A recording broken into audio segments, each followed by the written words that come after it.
tenido este encuentro con José Mármol, que es un amigo de la casa, que siempre que nos visita aquí en Madrid nos permite compartir su trabajo, y también quiero agradecer especialmente a Luis García Montero que haya querido venir a presentarlo, a dialogar con él esta noche. Así que nada más, los dejo con ellos. Gracias. Muy bien. Pues yo he preparado aquí algunas notas sobre la literatura de José, y lo que voy a hacer es resumirlas, y después, si quieres, pues hacemos una lectura y establecemos entre todos una conversación. En el año 1982, en un suplemento cultural aquí, que publicaba el diario La Noticia, un jovencito de 22 años, llamado José Mármol, editó un ensayo de título nietzscheano, Comiente de los ídolos, en el que hacía una convocatoria a romper con el estancamiento de la poesía dominicana, para abrir un debate sobre el valor de la escritura, el valor de la escritura como pensamiento y como una forma de conocimiento. Y la verdad es que a partir de ese ensayo se caracterizó la poética de la llamada generación del 80 en su país. Por situarlo con la historia de la poesía de mi país, de España, parte de ese debate puede relacionarse con la polémica que aquí se estableció entre la poesía como comunicación y la poesía como conocimiento. La poesía que divulgaba ideas y la poesía que buscaba el conocimiento en la escritura. Era un tiempo de crisis en la historia dominicana, de crisis en la historia europea y mundial, el momento de la puesta en duda de las grandes utopías, la caída del socialismo real que se preveía, y en ese sentido el ejercicio de conocimiento ante la perplejidad era más necesario que nunca. Bueno, pues fue el inicio de la labor pública de José como poeta, como ensayista, después como profesor de filosofía, como figura de la cultura dominicana. Desde entonces, pues, ha cobrado un valor central en el mundo literario dominicano y latinoamericano. Yo, por resumir, he anotado dos citas que me parece que aluden bien a su personalidad. La primera la tomo de Plinio Chaín, poeta amigo dominicano, de un texto que yo leí en un libro preparado por Carlos Ardavín, que se titula Anatomía de un poeta, aproximaciones críticas a José Mármol, un conjunto de ensayos que se publicó en el 2005. Y dice Plinio: en la actual poesía dominicana la obra de José Mármol es un acontecimiento. Crítico, sagaz y ensayista erudito, líder natural de su generación, Mármol ha venido construyendo una obra de oficio personal, el vértigo y la tensión de una vocación suspendida en el ardor. Hablar de este poeta es, pues, resumir 30 años de progresión imaginaria. Otro crítico, Medar Serrata, profesor en la Universidad de Texas, seleccionó una antología de José Mármol para la editorial Cole en el año 2004, y anoto estas frases del prólogo. Mármol es reconocido por muchos como el poeta más importante de los 80. Claro que ese título no se lo hubieran dado a los demás miembros de su generación, no estarían dispuestos a concedérselo si no fuera por su extraño hábito de publicar un buen libro tras otro, con una constancia que desafía la creencia de que la calidad y la cantidad son inversamente proporcionales. En las dos citas se reconoce el papel central en la poesía latinoamericana y dominicana de José, y se reconoce también la extraña calidad de una obra alargada y puesta en marcha, pues desde el año 1982, con un libro titulado El ojo del auríspice, y con títulos muy significativos después, como La invención del día, en el año 1989, o Deus ex machina, de 1994. Y selecciono estos libros porque los dos tuvieron edición en España, el primero en Bagley y el segundo en Visor, y los lectores de poesía en España pues pudimos acercarnos a su obra.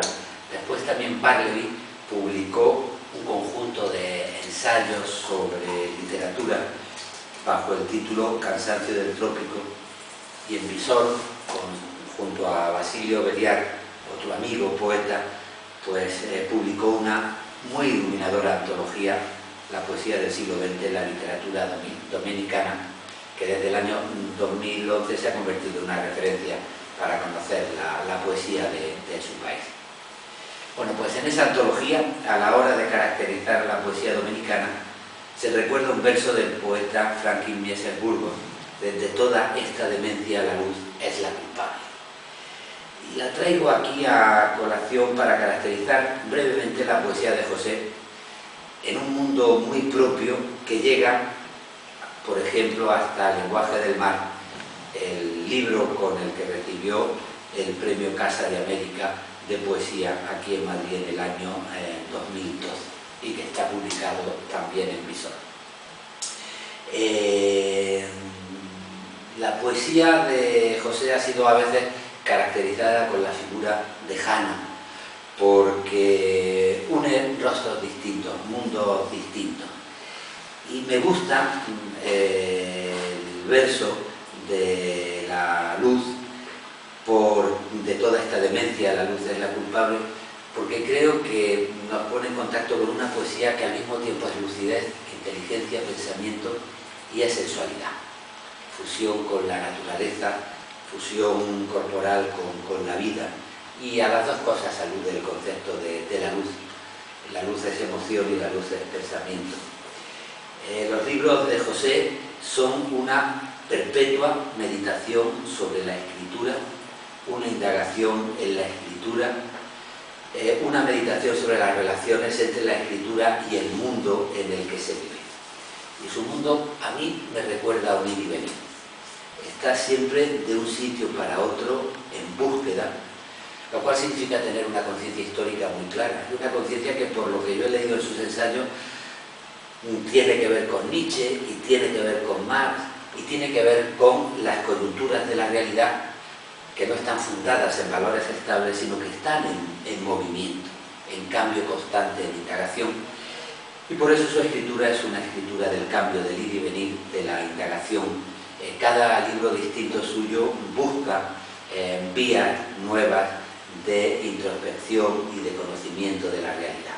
Y esa es su ética, la ética del poeta. Él distingue en algún ensayo entre moral y ética, porque la moral tiene que ver con el moralismo y significa casi siempre imposición y sermón, establecimiento de normas, mientras que la ética exige libertad. Libertad para conocer, para interpretar y significar la realidad según el ir y venir que caracteriza la escritura. Las cosas no se representan en su poesía nunca de forma mimética. Su escritura es una búsqueda de sentido, un sentido que significa las cosas. Bueno, y por eso su poesía y su trabajo es un ámbito de fusión entre la inteligencia y la sensualidad, entre la tradición y la modernidad. Por ejemplo, en el libro al que aludí antes, el lenguaje de mar, la mirada sobre el mar es la mirada sobre la inmensidad, sobre lo uno y lo diverso, es el renacer de lo irrepetible, es el conocimiento de lo mismísimo, según la tradición, de las profundidades del mar, pero también es el mar de los cuerpos, el mar del disfrute, como dice algún poema, el de las bolitas de queso crujiente y el de los calamares en su tinta, y el del vodka con tónica, y el de el amor, por supuesto, el de los escenarios de la intimidad sentimental. Y esto, como las olas, es un ir y venir, una fusión de lucidez y de sensualidad, de tradición y de modernidad, en un libro que me parece que encierra toda la personalidad que estoy intentando resumir aquí. Fusión de tonos, lenguaje culto, lenguaje popular. Para terminar y darle paso a él, voy a recordar otro texto que es muy útil, otro libro que es muy útil a la hora de conocer su literatura. Es un libro que preparó Basilio Beliar con el título El búho y la luna y que reúne un conjunto de entrevistas con José. Para terminar voy a escoger la que mantuvo con otro poeta mexicano amigo, Antonio Leiva, porque me parece bien significativo. Por ejemplo, el poeta culto responde: un limpiabotas de un pequeño pueblo del nordeste de mi país me enseñó una vez que podía haber una casa donde tiemble el misterio. ¿No es eso poéticamente genial? La poesía evoluciona hacia el estado más natural de su propia lengua, la oralidad. O por ejemplo, en otro momento de la entrevista, el artífice de la poética del pensar, que dominó la generación del 80 en su país, pues responde: no dejo de reírme cuando algunos críticos un tanto miopes tratan de reducir mi poesía a su vinculación con la filosofía y el pensamiento en general. Lo que he hecho en realidad es penetrar y revelar en el poema la dimensión filosófica que hay en la vida cotidiana, en las relaciones familiares, el paisaje real y urbano. Y más adelante, después de apostar por la riqueza de la diversidad, el poeta, que a veces se ha caracterizado como cercano a la experiencia mística, en la reflexión de la divinidad como un extremo de la condición humana, pues responde: mi búsqueda es el poema que me acerca al ser humano común, un poema que pueda ser escrito y leído por todos los hombres y las mujeres del universo. Bueno, pues aparte de pedir disculpas por el retraso con el que he llegado, es un gusto para mí presentar a este poeta de la búsqueda, del ir y venir, de la fusión, de la tradición, de la modernidad, de la música, de la oralidad, de la profundidad y de la piel de la vida cotidiana. Y de toda esta demencia, además de la luz, es culpable mi amigo José.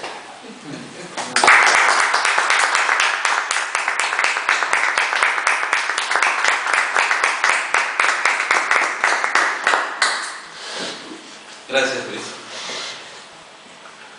Bueno, a ver cómo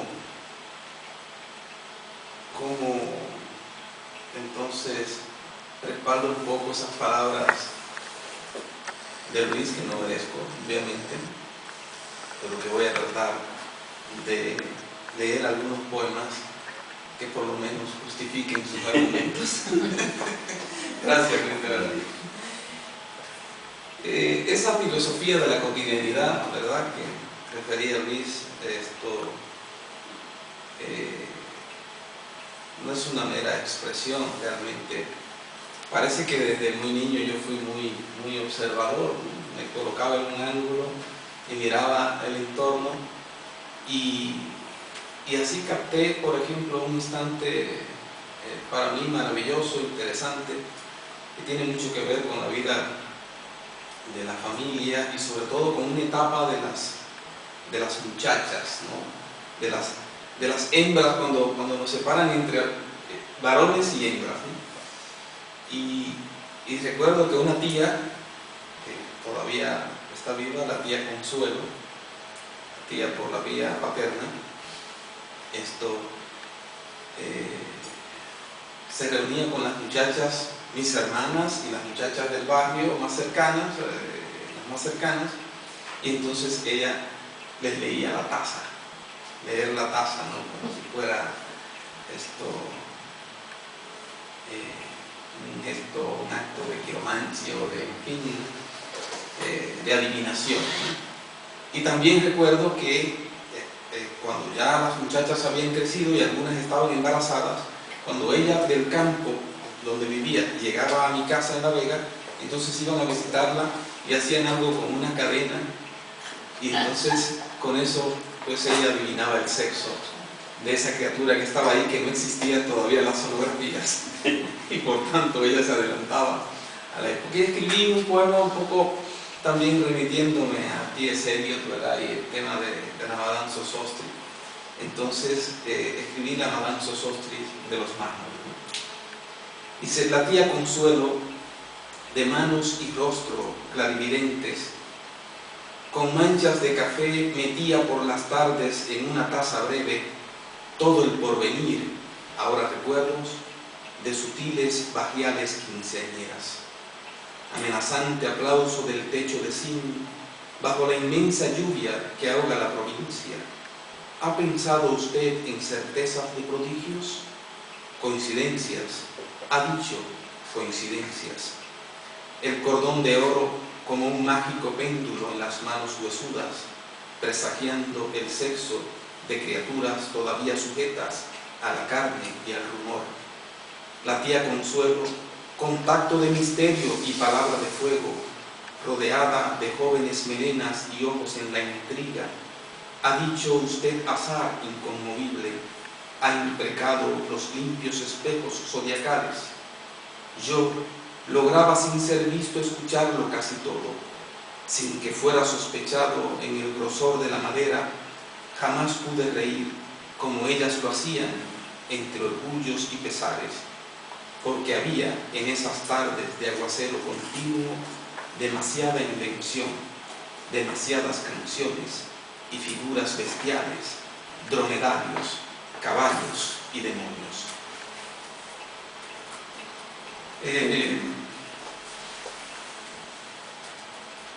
Ahora algo que es una especie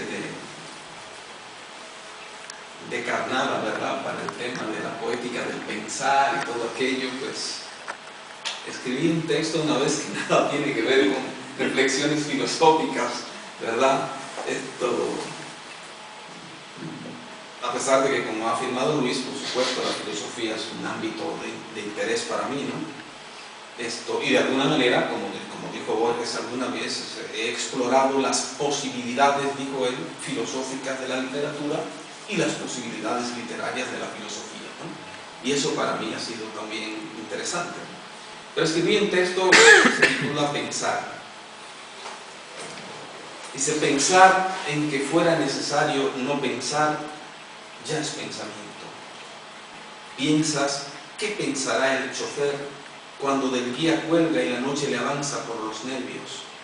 Piensa tal vez en la niñez, en la escuela de barrio, en el café que invade la blancura del pan. Quizá piensa en el primero, en el irrepetible amor que nunca estalla. Piensa en la negra bellonera con sus luces y cantos de juguete perdido. Piensa tal vez en la velocidad izquierda del oscuro paisaje, en la mancha recrecida de las últimas desgracias. Piensa, es un lamento y una posibilidad, en el cuerpo desvalido de una joven mujer, provisto de una música en silencio y un resuello. Piensas y te alargas, ¿qué pensará el chofer cuando pensar en que fuera necesario no pensar ya es pensamiento?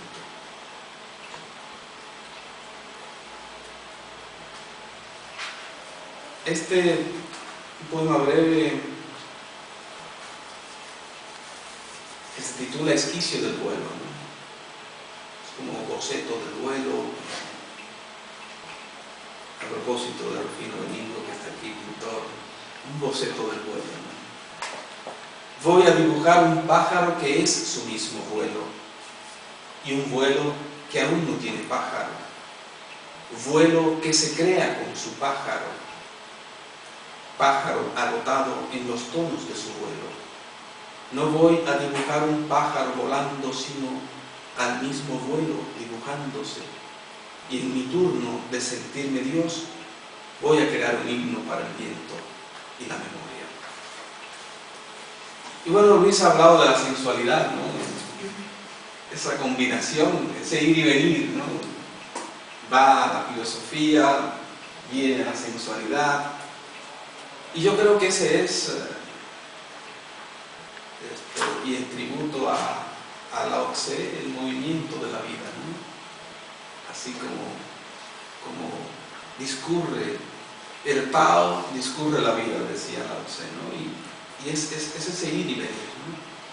Entonces, hay un ritmo muy popular hoy día en nuestro país, que ya no solo es el merengue, que se popularizó, ¿verdad?, se internacionalizó, Y hoy día es la bachata, y sobre todo aquí en España es muy popular la bachata de Romeo, ¿no? El ex del grupo Aventura. O sea, varias veces llegamos aquí, Soraya y yo caminando por las calles y se escucha la bachata de Romeo, ¿sí? Bueno, entonces yo hace muchos años ya, creo que en un libro del 87, 89, pues escribí una bachata. No era tan famosa como ahora, pero bien, esta es mi bachata, ¿no? Tiene que arrancarme de su ser esa mujer. Esa mujer tendrá que liberarme de su cuerpo. Esa misma mujer, ese ángel tibio, ese raro demonio de la luz. Tiene que arrancarme de su ser esa mujer, ese muslo prendido a mi quebranto, esa voz que da eco a mi quejido. Tiene que arrancarme de su sed. Tiene que vaciarme de su hambre esa mujer con fuerza de quemada en el beso. Tiene de una vez que sacarme de su olvido. Esa mujer no puede anudarme con sus algas. Esa mujer no puede crecerme entre sus hongos. Tiene que arrojarme de su selva esa mujer que duele cuando nombra, esa mujer que zanja la piel en cada pulso. No puedo jamás vivir su vida, yo no puedo morirme con su muerte. Esa mujer ha puesto día y sitio en mi destino. Tiene que arrancarme de su amor, esa mujer. Tiene que arrancarme del asomo, esa mujer posible de un presagio.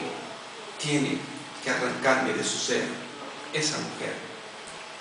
Es un poema así, desgarrador, ¿verdad? Porque la bachata es eso. La bachata es, decía Santos Discépolo del tango, que era un sentimiento triste que se baila.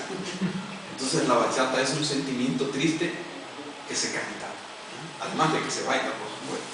Pero es ese sentimiento triste de desgarramiento en que la mujer siempre acaba con el hombre, ¿no? Esto,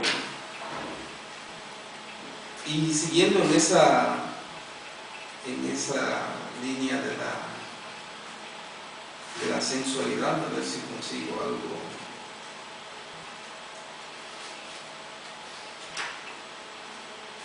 Bueno, que retrato de mujer, que le gusta mucho a Soraya. En tu boca tiembla un pájaro tirado a lo sediento. En tus dedos templos altos de luz andan despiertos. Habla con tu voz aquel ángel seducido por una magia, un cuerpo, un vocablo insospechado. Nada por tus párpados un pez bello y fugaz, y en la negra chorrera de tu cabello tieso, un celaje de carne con alas suena y brilla. No mis ojos te dibujan, no mi trazo maculado, no mi arte la perfida, es el agua desbordante que me asalta con mirarte, untadas por imanes lascivos ambas manos. No importa que estés muda porque hablas con tocarme. Hay entre tus pechos matices imposibles, bosques y bahías, cañaverales limpios, mojadas poblaciones, algas finas, robles, hierba. Me asomo al intocable destello de tus manos y temo que mirándome se desnude tu voz y como San Francisco de Asís hable a las aves y se descalce y pese mucho menos que el aire. Mujer que lleva entera una bestia por ternura, mujer que me desalmas con tan solo nombrarme, mas no importa si estás muda porque cantas cuando miras. En tu vientre acuna un mar con veleros erguidos, en tu pelo un surtidor de la noche se desgrana, en tu boca de nubes y pájaros me pierdo, y no importa si estás muda porque cantas cuando amas. Y bueno, para cerrar este corto ciclo de poemas así, en esa línea un tanto sensual, uno que no es muy sensual, pero que está dedicado a mi esposa Soraya, y es la canción de Soraya. Tiene un epígrafe de Octavio Paz que dice: en un amor más vasto te sepulto. Aquí me tienes pleno cuerpo de arroz al viento, corazón que has crecido aleteando en mis dedos. Aquí me tienes pleno, vuelto espejo de tus ojos, fiera que no andas y no muele más tus pies. Piel por ti lavada es la que al día ciñen palabras de tu boca mojada que hice luz. Aquí me tienes pleno, rabioso de tus pechos, de tu semblante fresco, de tus ingles, tu sudor, guerrero, huyendo solo contra el tiempo, contra el sol. Flor que te destapas en el alba más brillante, musgo alzado hermoso desde su fondo a mí. Aquí me tienes pleno, mujer, carne del sueño, y más ancha ventana hacia el mundo y hacia mí.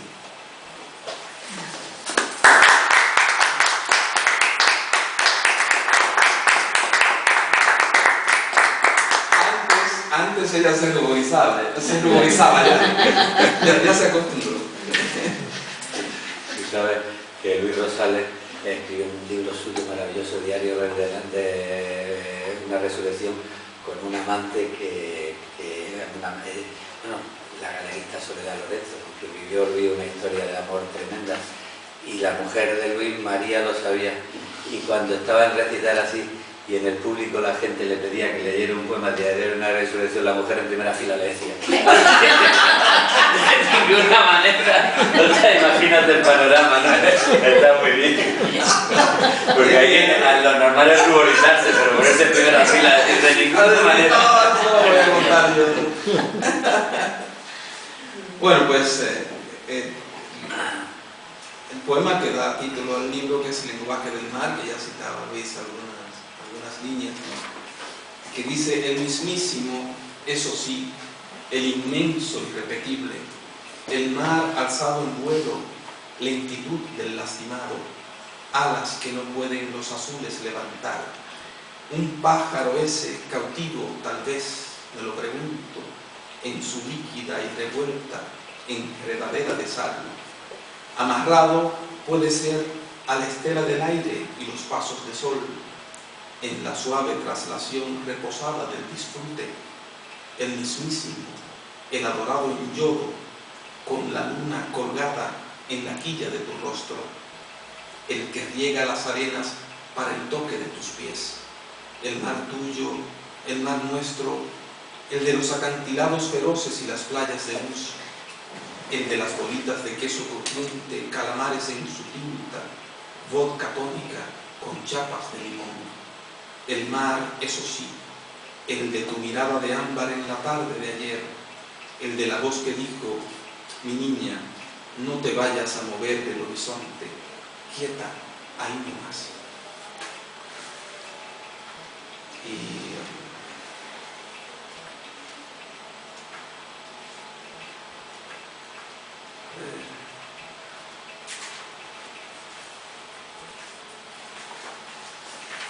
Otro poema corto de aquí. Su nombre, Bahía. Sí, Bahía se llama la barca que no tengo. Bahía del anhelo, puede ser. Esa que navega pantanos y mares, nubes y arcoíris, encumbradas corrientes, cataratas de brea, yodo y alcanfor. Bahía es el nombre nunca escrito en su costado, ni en su vela de abanicos, ni en su palo mesana por caer. De agua es el destino de mis días y mis sueños. Bahía es la forma del cuerpo de mi amada, cuyo semblante busco desde el último naufragio. Bahía le pondré a la barca que no tengo, al amor que he perdido, al sonido de su voz en mi delirio. Bahía del deseo, puede ser. Y bueno, esto quiero leerles algo, aunque tenga que hacer un poquitito de historia, con este que es un libro que me hizo escribir un fotógrafo amigo, Herminio Alberti. Se fue un día a retratar los despojos, los restos que aún están allí, de una casa que fue usada por el dictador Trujillo como su refugio para sus aventuras abusivamente amorosas, ¿no? Porque allí eran llevadas niñas cuyos padres no podían resistirse a que el tirano se las estaba arrancando del seno familiar para usarlas en sus debilidades sexuales, ¿no? En sus delirios, en sus locuras. Y esa casa está en una provincia que colinda con la capital, hacia el sur, se llama San Cristóbal, donde él nació, el tirano, y allí se hizo construir dos grandes palacios en aquel entonces, ¿no? Estamos hablando del año 1940, cuando se construyó esa casa, que se le llamó la Casa de Caoba, una madera preciosa que no había en el país, lo más probable es que haya tenido que importarse esa cantidad. Se hizo toda una infraestructura de concreto armado, de hormigón, de 3 pisos, y luego se forró todo aquello de esa madera preciosa, ¿no? Esto, un despilfarro mayúsculo en aquel entonces. Y bueno, eso, el ajusticiado del tirano quedó allí, la casa, y se visitaba y demás, estaban los mobiliarios, pero luego, con el paso por el país de 2 huracanes, primero el huracán David en el año 79, pues allí hubo que llevar como refugiados a gentes del pueblo que quedaron sin vivienda, ¿no? Y esa fue una primera forma de empezar la decadencia, la destrucción de aquella vivienda. Y luego, con el huracán George en el año 98, pues allí hubo que de nuevo llevar. Pero lo que dicen los lugareños es que quienes realmente la saquearon ya después del 98 fueron unos militares que llegaron en camiones allí y le quitaron todo el forro de madera a la casa y se llevaron el mobiliario que quedaba allí y todo, y ya lo que hay allí simplemente es una especie de nicho grande, ¿verdad? De 3 niveles. Pero bueno, este fotógrafo amigo, Herminio Alberti, es un fotógrafo artístico importante del país, se fue un día allí y tomó fotos, ¿no? Se me aparece a mi oficina una mañana y me dice: mira, he hecho esas fotos, quiero que escribas unos textos. Entonces, así surge este libro que se llama Casa de Sombras, ¿no? Porque es increíble cómo, habría que ver las fotos, pero hay fotos en las que uno descubre seres fantasmas, ¿no? Figuras antropomórficas que están allí en los despojos, ¿no? En las paredes, en ciertos sitios, en la madera que todavía queda, en fin. Y claro, para mí siempre el tema de Trujillo era algo que me despertaba, me motivaba a escribir, pero yo decía: quiero escribir algo, pero no quiero seguir la corriente de los novelistas, que al final tú no sabes si están criticando o exaltando al tirano, y queda más de lo segundo que de lo primero, aunque sean supuestamente narraciones o relatos, novelas de denuncia. Y mi primera estrategia fue: bueno, voy a hablar sobre lo que allí acontecía sin mencionar al sujeto, es decir, no aparece el nombre de Trujillo en ninguno de estos textos, aunque cuando lo lees te das cuenta de que estás hablando de esa situación, ¿no? Y bueno, nada más leerles un par de textos, porque este libro creo que Luis lo recibió, ¿verdad? Pero tendré que enviarles algunos a ustedes, Claudio y Raúl, para que estén por aquí. Pero bueno, a ver, a Trujillo le gustaba mucho bailar, ¿no? Baile, y ya en la etapa final, y así era como, así él organizaba las fiestas, pero era para invitar a las familias de los pueblos, se hacían los distintos pueblos, los birros, algunos de ellos se dedicaban justamente a visitar y ubicar las muchachas bonitas en el seno familiar, y los forzaban a llevarla a la fiesta, le preparaban su mesa allí, y allí estaba sentado el padre y la madre con sus 2 o 3 hijas, pero que no querían estar allí. Y entonces el tirano señalaba a una, e iba a sacarla a bailar, y tenía que bailar. Y si le caía bien, luego del baile, entonces se dejaba allí, y en la noche se la llevaba. No había nada que hacer, salvo algunas familias que sí se resistieron, y algunas lo pudieron, otras tuvieron que irse al exilio, ¿no? Por esa razón. Y nada, salió que tiene que ver con el tema del baile, este texto, ¿no? Dice: el monstruo baila torpe y lascivo babea, se mece despacito, deslizado en las notas de un merengue a su favor, un culto despreciable a la obscenidad. La muchacha, muy triste, con la sonrisa tenue del miedo en la mirada, se amolda en la imagen de un gusano avergonzado. El séquito burlesco se solaza, celebra lo virtuoso del macho en la danza. Vomitivo el gesto, el susurro, manchados de orín los calzones de lino, y sin embargo, hermoso y erguido el general para los adulones, sirvientes, los negocios. La noche ha colmado de oscuro la terraza y los jardines muertos de la hacienda destrucción. Es la danza del suplicio para la recién llegada. Hay orgía de panteras en la mirada del ogro, llanto macerado en la costra de sus uñas. Hay un dolor que apesta en sus maquinaciones. Hay desvergüenza y odio en el coro de insensibles. Pero el monstruo dilata la parsimonia ebria del bolero en la noche de la hacienda destrucción. Comba el cuerpo de la hembra y ordena que se alce su miembro como el rayo. Sin embargo, llora, disimula, brota como un asco incontenible el hueco de la nada en sus carnes juveniles. Era de etapa ya final, él tenía un cáncer de próstata y efectivamente ya no tenía control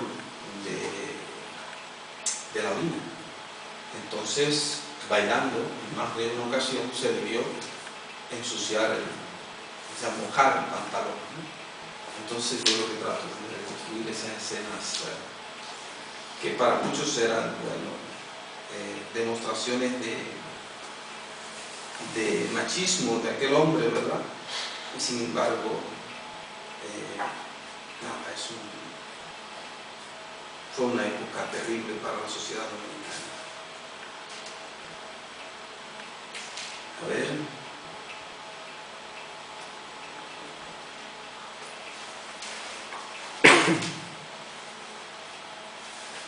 Bueno, por ejemplo, nada más para tener una idea, esta es la foto, ¿verdad?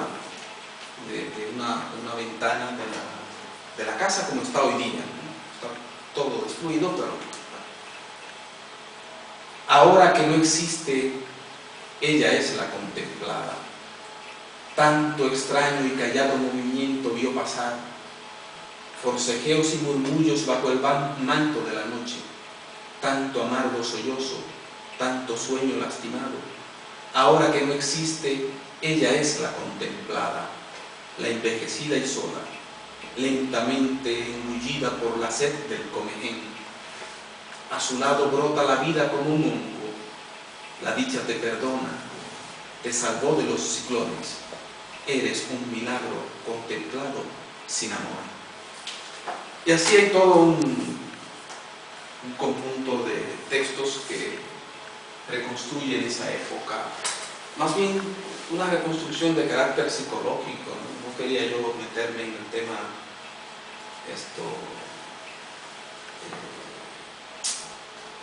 digamos como lo que sería más epitelial, ¿no? Lo más ordinario de lo que era aquello, sino más bien en la estructura psicológica de los personajes y lo que se sentía y lo que se vivía en esa época de terror. Así que no sé, Luis, si te traiciono o no, pero he hecho un recorrido más o menos rápido por algunas de las cosas que más o menos señalabas acerca de este modesto trabajo de poesía. Gracias a ustedes.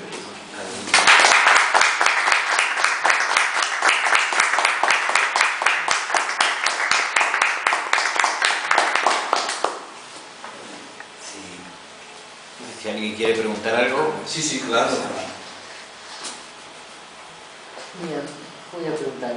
porque os veo, digo yo, ¿no? Lo que es la hermandad de la poesía, ¿no? Porque a Luis le han metido un sello, ¿no? De generacional, ¿no? Que es algo así como la poesía de la experiencia, ¿no? Algo parecido.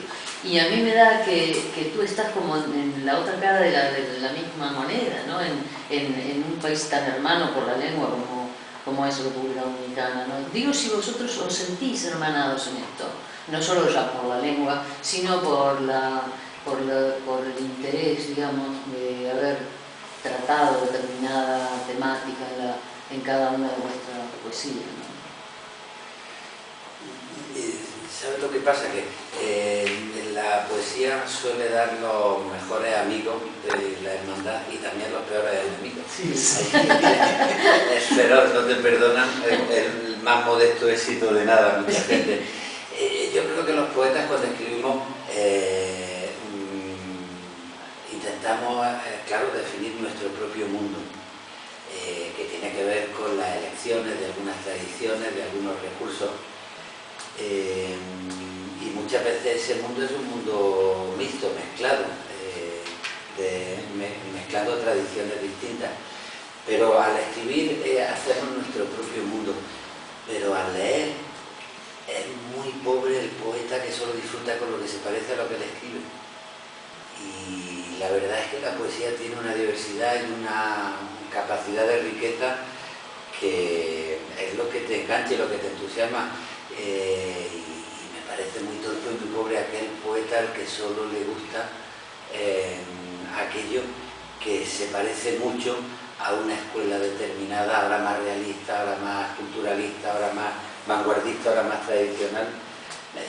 Eso fue una de las cosas que yo aprendí de Rafael Alberti, que Rafael tenía esa cosa de que estaba siempre diciendo que lo mismo se puede disfrutar de Juan Ramón que de Antonio Machado, de San Juan de la Cruz que de Mayakovsky, que de lo más comprometido y lo más puro. Y yo eso lo siento, ¿no? Entonces yo, por ejemplo, al leer a José, pues disfruto tanto de su poesía más volcada en la escritura, más de pensamiento, como de su poesía donde está más presente lo cotidiano, ¿no? Y me gusta mucho que convivan las dos cosas, por eso he hablado de esa fusión, de ese ir y venir en su poesía.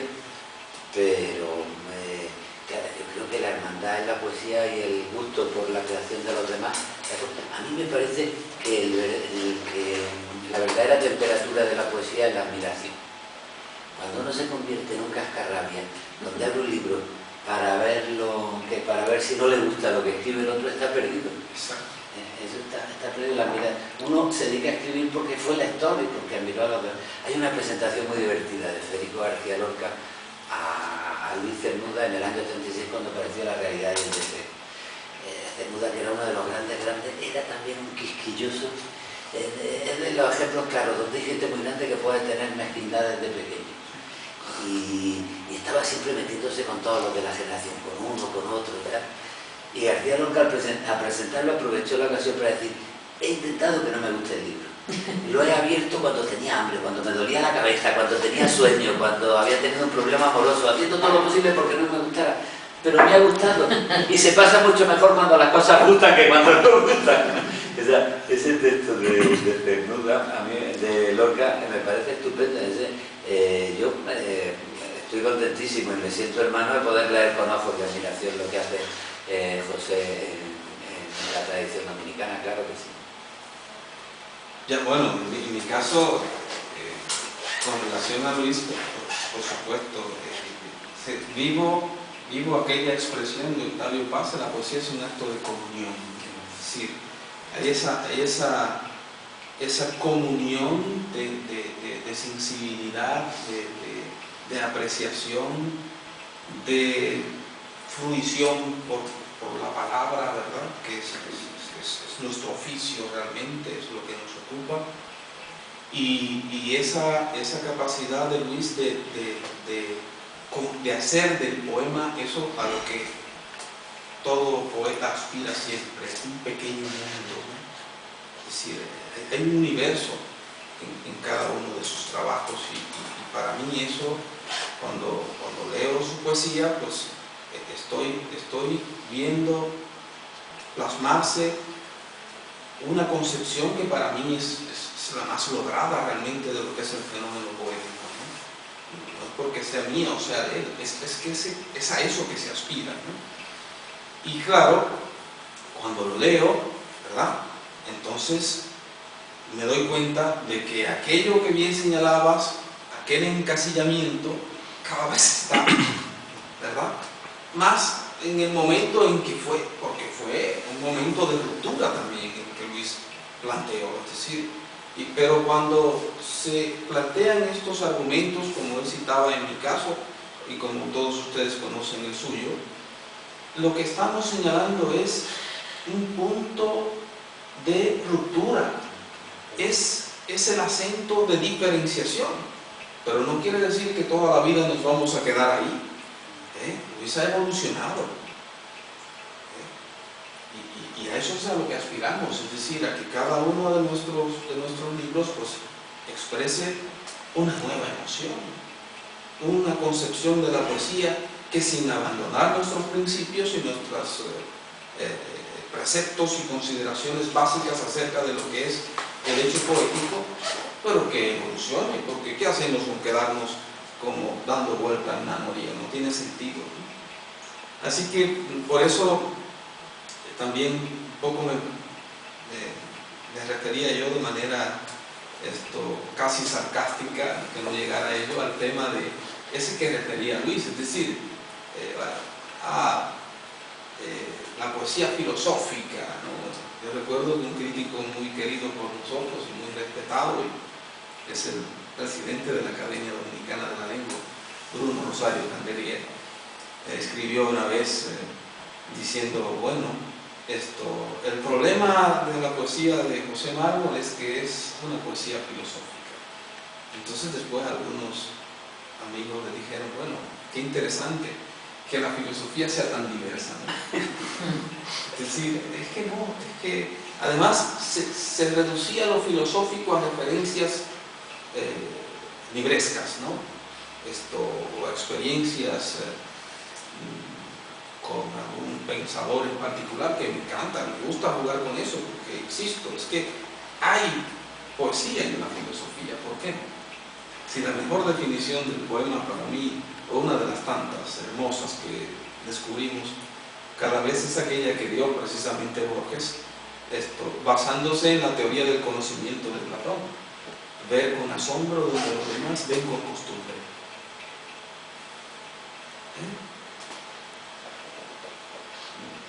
Cultivo una rosa blanca en junio como en enero, de Martí, ¿no? ¿Y cuántas rosas blancas no hemos visto?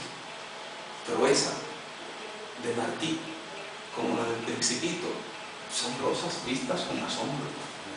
Y esa es la diferencia, y es donde está el fenómeno poético, ¿no? Es eso. Y luego, escribe Luis, como yo te voy a confesar ahora aquí delante de los amigos. Yo escribí una vez, a propósito de una situación en particular, un poema que se titula igual que uno tuyo. Sí, es como Nube negra.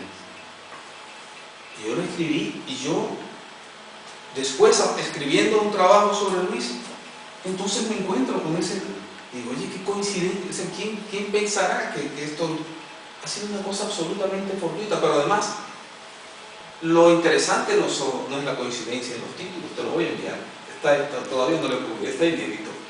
Esto es el hecho de lo que recrea el poema, es decir, la experiencia particular que se vierte allí, la atmósfera del poema, ese sentimiento melancólico, está ahí, los dos, esa comunión, ¿no? Hasta el inconsciente la lleva, ¿no? Tú sabes que ese poema Nube Negra, Joaquín Sabina, el cantante,